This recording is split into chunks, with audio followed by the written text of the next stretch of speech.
Mabuhay! This is Junel, your DOT accredited community guide of the City of San Fernando, member of Balangay Apuy of Malolos, and a member of Central Luzon Tour Guides Association. So, first of all, shoutout po sa 50 followers ng ating page, ang Junel Tour Guide. Maraming salamat po sa mga unang naniwala sa munti nating project.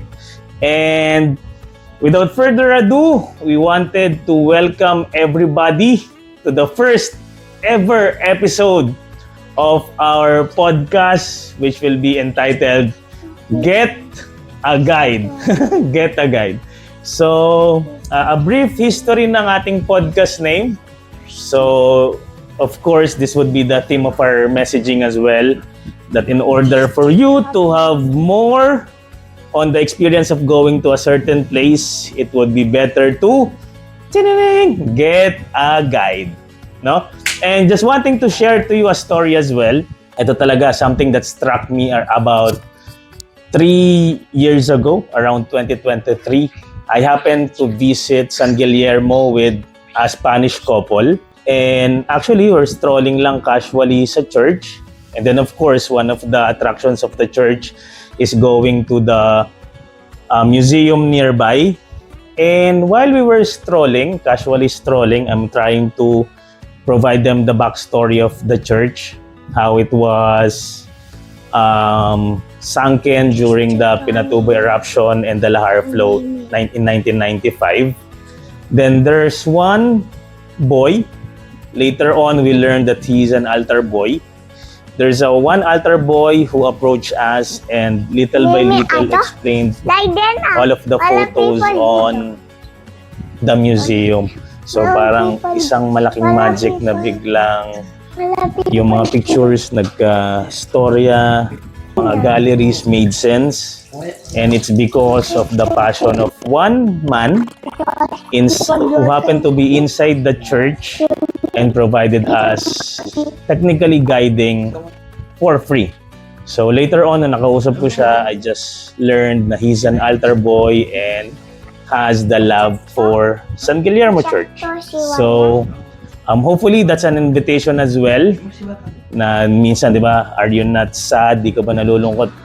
Yung mga photos sa walls ng museum, magkakaroon niya ng mas magandang buhay. Your trip to a certain place, as much as possible, if you can financially, get a guide so that your experience will be top-notch. So, having said the meaning behind our podcast, I wanted to introduce our very first special guest. Okay? So, if you were tuning in sa DOT post, I was there and hugging this special someone in my life. And I wanted to introduce to you my 3-year-old son, Matthew Collins! Okay, nak, you greet everybody. You tell mabuhay and your name. Mabuhay, I'm Matthew Collins. Okay. With pride, this is Matthew Collins, Valencia, Bucalan, my firstborn, and definitely the reason why we're trying to do this. Yeah. Okay. So, daddy will try to do podcast, okay? Sit ka lang ha, wherever you want to stay. Okay? So, here's my son. Hopefully, hindi siya makaistorbo sa gagawin nating first episode na ito. So, next part of this special is providing you with some sort of news about me po muna, since this is the first episode. I'm so happy to share that recently, April 6, 2026 to be exact, my renewal of becoming a DOT accredited community guide of the City of San Fernando, Pampanga has been approved by Department of Tourism Region 3. Yay! Klaw naman, nak! Okay, so I got first accredited in 2023 when I joined a 7-day training sponsored by the City Tourism Office. And medyo na-busy tayo from time to time. We were able to guide delegates, yung mga bisita natin. But so happened, last year supposedly tayo mag-renew, but yung passion natin was we're able to find again our love for this craft this year. Actually, last year getting into this year. So, hopefully, on the next part of this podcast, I'll able to share with you how to get accredited. No? Okay. So, next pala, I'll be going off screen. Right. Okay. The certificate says katibayan ng pagkilala ay ipinapaabot kay Junel Jade Bukalan bilang pagkilala sa kanyang pagtatapos bilang at pagkamit na sa ginanap na Regional Tour Guiding Course ng Department of Tourism Region 3. Ano? Ulo ko. Beautiful na. No? So, some of you may be wondering kahit naman wala. If you're wondering, this recognition is coming from the province of Bulacan. At ito medyo nakakaya ng konti pero thank you so much for this certificate, province of Bulacan. Hopefully, our talents may be of use to the province. Currently po, to be honest with everybody, our family is residing in Apalit, Pampanga, which happened to be the first town or the last if you're coming from the north before Kalumpit, Bulacan. So, my birthplace po technically is Bulacan, but my family, especially my mother's side, is Kapampangan, full-blooded Kapampangan. So, but I find pride in the fact that I was born in Bulacan. And ito pa po yung medyo, this is something touching. So if I'm trying to connect the dots of my life, kaya pala ako nilagay ni Lord sa Apalit, Pampanga, if you're checking the map, so that I can be around 13 kilometers from the provincial capital of Pampanga and about 13 kilometers from the provincial capital of Bulacan. So, opportunity for me to able to serve both the provinces that has a special place in my heart. So, hopefully, may sakuparan po natin yung mga plans na yan. Okay? So, uli po, maraming salamat. Tayo po ay accredited na muli ng City of San Fernando, Pampanga as community guide. And this recognition, we're also member of the Balangay Apoy, the Organization of Tour Guides in Malolos, Bulacan. Okay? Mabilis ba na?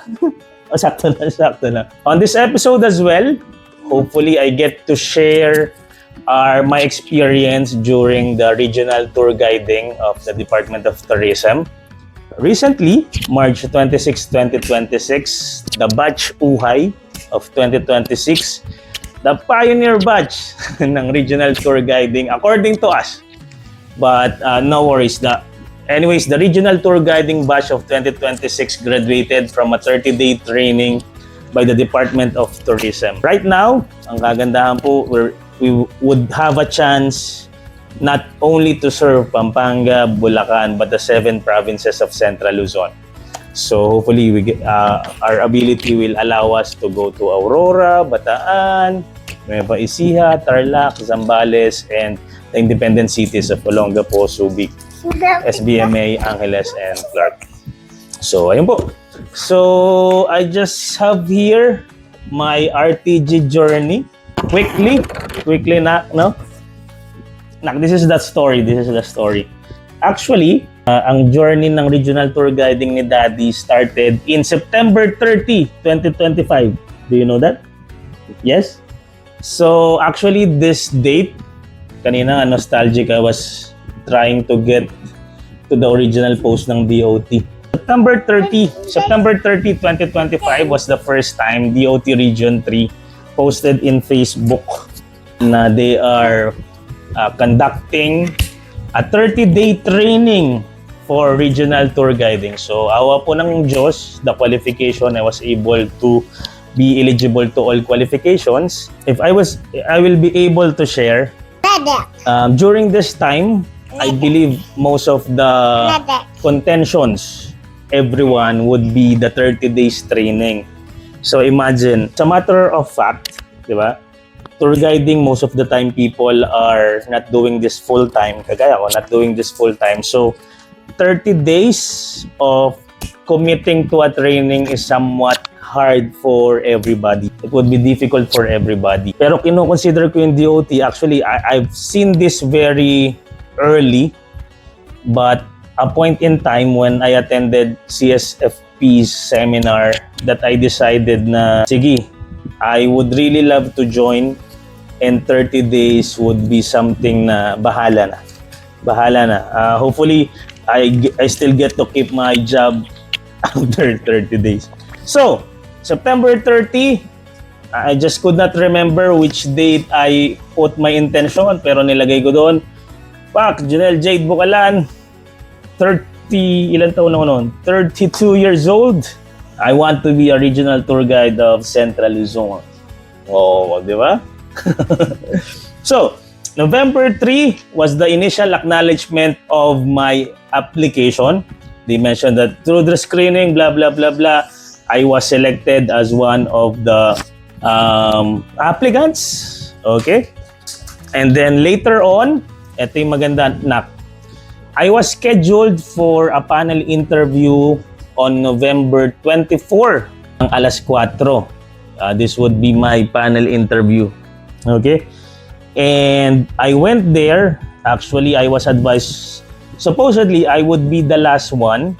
But Sir L, shout out Sir L, texted me na pwede ako mas maaga since mag-a-adjust sila. But I believe I went there around 3 p.m. Instead of being the last, I became the second to the last interviewee. So I just could not divulge what happened in the interview, but I believe I have able to provide them my heart, my son. And I believe what struck them that time is that nirelay ko rin, I would love to join po talaga. I would love to join. However, hopefully we can start later on. Start later on because you know what? Because Daddy and Machu will be going to Singapore in December, diba? For your birthday. So if the regional training tour guiding course is started around December 13, siguro di ako maka-join si Daddy. No, kasi our Singapore was scheduled way ahead eh. Diba? Do you remember? Okay. So, November 24, I interviewed around 4 p.m. and 10:46 p.m. that night, I was emailed that I passed. Oh, di ba? So, ang bilis ha. I remember the story about telling people that they passed already. So, November 24, I passed the panel interview, and November 28, we learned na ang start day would be December 1 to 5, 2025. At ang kagandahan, anak, you know what happened? They made the seminar, they made the training course putol-putol, not the complete 30 days. Okay? So for example, the first batch happened December 1 to 5, another in January, another in February, another in March. So actually, most comment na mga gusto sanang sumali but was unable is that dapat sinabi ng DOT na they are planning to make this putol-putol. What's putol-putol in English? Chop-chop. Okay. On DOT's defense, sabi nila, actually that could be a test of someone's commitment. No? Because to be honest, may it be a complete 30 days na dire-diretso, I'm really intending to join this one.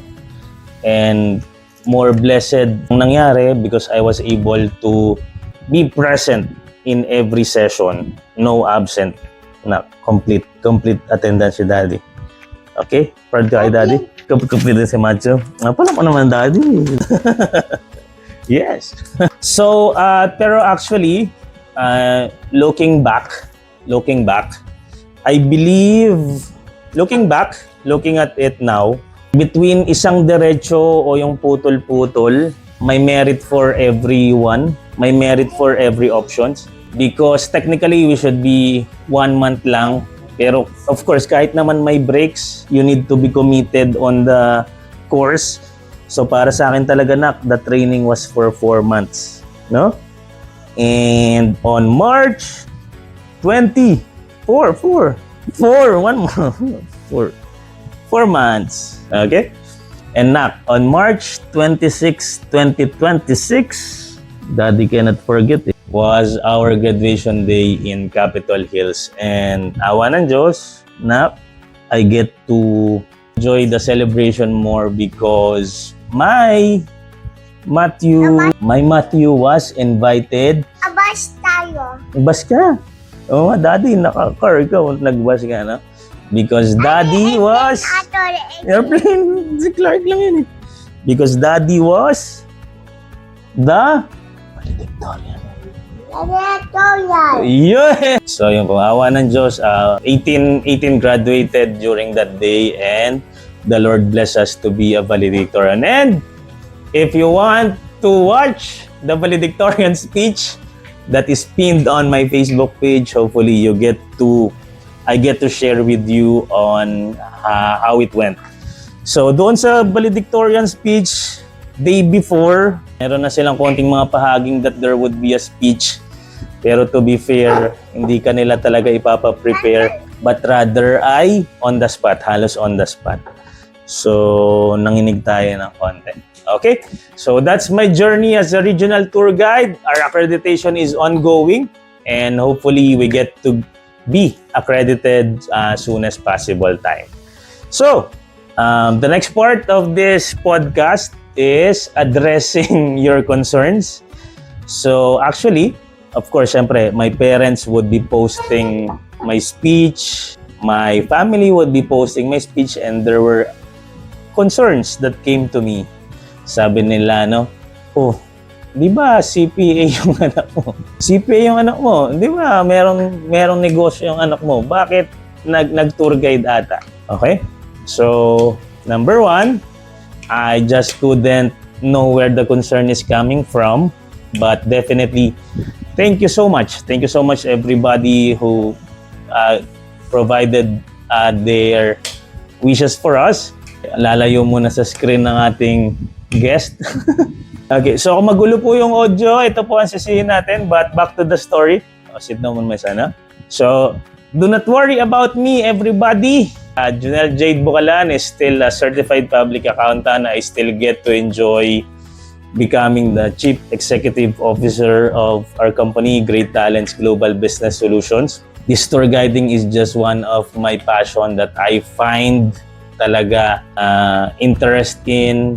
I feel enjoyment in doing it, and hopefully, thank you so much for my partners who are able to provide me allowance to do this, and to my staff who will be there when I be not. But in fairness naman po, we do not neglect our responsibilities and try as much as we can to answer to all of the responsibilities. So medyo kung kaya tayo ng doble.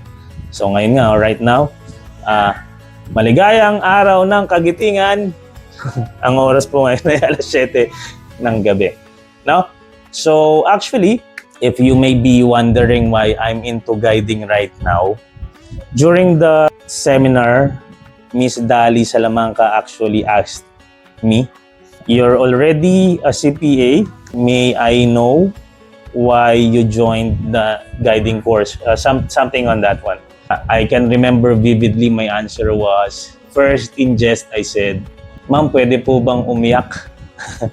And then I believe I answered this, "Ma'am, if I would be given a chance to live another life, I would be most likely a historian." And tour guiding is somewhat a little way related to that. So, ayun po, no? So, right now, I'm just answering to the call of the little child inside of me. Of course, because of circumstances, maybe we could not go to our passion, but since we're getting the leeway right now, ay unti-unti natin silang nagagawa. Ano? Ayun lang. So, hopefully, you get to enjoy what you love as well. That's actually my tour guiding story. During the interview, I told nga the panelists, actually, during that time na nagsisimula ako ng pagtutour guide, I would create a tour. My sole intention is for other people to see how beautiful my province is. Sometimes I will be doing a joiner tour. isa lang yung sasama, we would still run them. I would be the driver, I would be the guide, and I would be the loser. Net losses. Pero hopefully, and what I love about this is I get to know that there are bigger markets and there are so much more in the tour guiding course. No? So actually, this is an invitation for everybody. If somehow you wanted to understand this craft, kasi anak ko medyo bata pa no? To be fair with everybody, I myself, hindi naman po ako expert pa rin rito, but hopefully we get to experience this. If you are siguro wala kang ginagawa or parang interesado ka dito sa tour guiding, simple lang naman, you get to be ambassador of your beautiful province. You get to tell the story na dapat matutunan natin, if it is bad or be proud of it. Ayun lang yung role na ginagawa ng tour guide. If you're interested in that one, why not send me a message? Gawa tayo ng konting grupo ng pare-pareho tayo ng interest. Tapos hopefully, we get to find commerce. We get to find profit na rin, no? Para masustain natin yung passion natin. Tapos hopefully, we can make this our ikigai. No? What we love and what we're paid for. So that's tour guiding from me. And this would be the last part of this podcast. Hopefully, you get to join me in the next one. I'm intending to invite other tourism stakeholders, konting kwentuhan, kape. Hopefully, we can get to do cooking, lalo na food month ngayon. But here are my future projects. So, announcements. So, on April 18, that's a Saturday, we will be joining Brother Aaron Rivera's walking tour in Angeles. So, kindly check out his page and if you want to join the April 18 tour. Alright? So, see you there. Ikutin natin Angeles and learn more about Angeles. Number 2, I recently joined DOT's project about market tourism, palengke tourism. Hopefully, I could start a palengke tour for the city of San Fernando, Pampanga. So, over the weekend, our goal is to map the places na pwede nating lakarin. And since we have a crisis, napaka-poetic na San Fernando is one of the city remaining na merong kalesa. So without any need for fuel, 1 horsepower, we can do kalesa ride and then walk Heritage District ng City of San Fernando, Pampanga. Lord willing, we get to do that first on May 2nd, a day after the Labor Day. It's a Saturday. And last but not least, hopefully you get to enjoy the rest of the podcast. We will try our best to invite literal tourism giants. Nagsimula tayo sa humble beginning. If you can only see our setup, guess ko, walang bayad. What can you say? Good? Oh, kiss na daddy. Kiss daddy. Okay, let's introduce Machu Kali! Okay? So, sabay na lang tayo na. Okay? Mabuhay! Maraming salamat po. See you on our next podcast. Mabuhay!